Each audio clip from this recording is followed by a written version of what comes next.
You are looking at Julian's pronunciation guide, where we look at how to pronounce better some of the most mispronounced words in the world, like this other curious word. But how do you say what you're looking for today?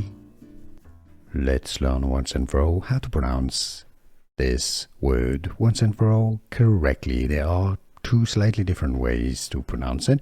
If you're talking about the English word, which means a valley, it's pronounced Dene.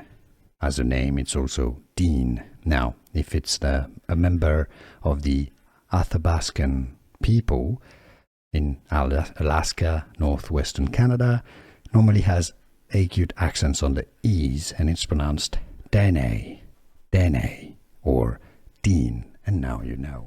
Here are more videos on how to pronounce more confusing words and names too many mispronounced. Like this video if you found it useful. I appreciate your support. I'll see you soon, and thanks for watching.